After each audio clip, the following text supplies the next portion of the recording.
Bonjour. Alors aujourd'hui, je vais vous parler de la nouvelle lune, la dernière de 2025. Elle aura lieu le 20 décembre à 1h44 du matin, heure universelle.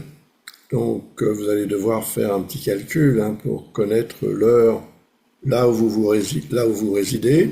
Si vous êtes en France par exemple, il sera une heure de plus, donc 2h44 ce matin du 20 décembre. Nouvelle lune en Sagittaire. Le Sagittaire étant le 9e signe du zodiaque. Je vais vous montrer maintenant la carte du ciel de cet événement. Voilà. Le 20 décembre, 1h44, eh bien, vous avez effectivement cette conjonction ou cet alignement lune-soleil. Donc la lune se met devant le soleil. Elle devient invisible, mais elle peut parfois créer des éclipses. Alors, on a Vénus à côté, on a Mars de l'autre. Il y a un encadrement assez intense finalement, même si Mars n'est pas en Sagittaire, comme vous le voyez. Il est en Capricorne à 3,56 degrés. Cet encadrement est important, intéressant. D'un côté, on a la déesse de l'amour et de l'autre, le dieu de la guerre. Il va falloir que les deux s'accommodent, parce que finalement, le Soleil et la Lune se trouvant au milieu des deux sont directement concernés par les influences de ces deux astres. Ce qui veut dire très probablement que cette période de nouvelle Lune sera intense, au moins jusqu'à la pleine Lune, qui aura lieu au mois de janvier. Donc, c'est à la fois un nouveau départ, mais c'est aussi la fin de l'année.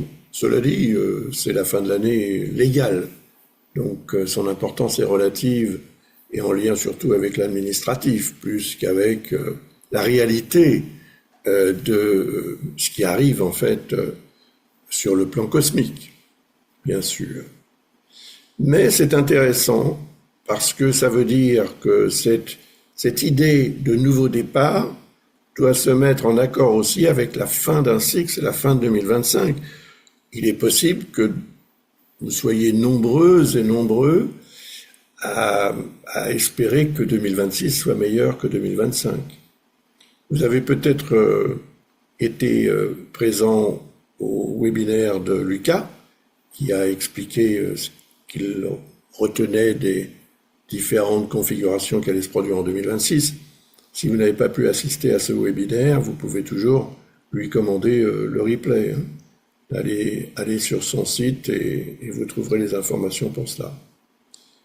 Donc on a ici une dissonance avec Saturne et Neptune. Elle est intéressante bien sûr parce que d'un côté Neptune peut accentuer le côté j'espère que, et de l'autre Saturne c'est il faut quand même faire face aux réalités et être plutôt rationnel que simplement imaginatif et intuitif ou espérant. Et les croyances sont représentées par Neptune, et quand Neptune va changer de signe pour passer en Bélier, les croyances peuvent devenir beaucoup plus intenses, et leurs effets sur certains êtres humains peuvent être assez dévastateurs, dans la mesure où ça peut représenter des actes irréparables en lien avec ces fameuses croyances. Donc, l'intensité le 20 décembre se fera sentir, d'autant plus que la Lune va très rapidement changer de signe pour passer en Capricorne, bien évidemment. Ça va se produire environ 3-4 heures plus tard. Elle va passer en Capricorne et ensuite elle va atteindre Mars. Ce sera l'autre, d'ailleurs, transit que j'analyserai dans un instant.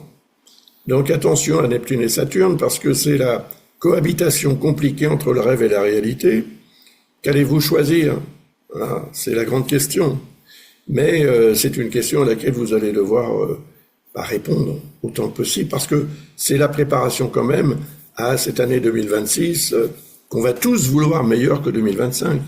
Même si 2025 a été pour vous très, très intéressante et riche, et peut-être aussi marqué par des réussites majeures.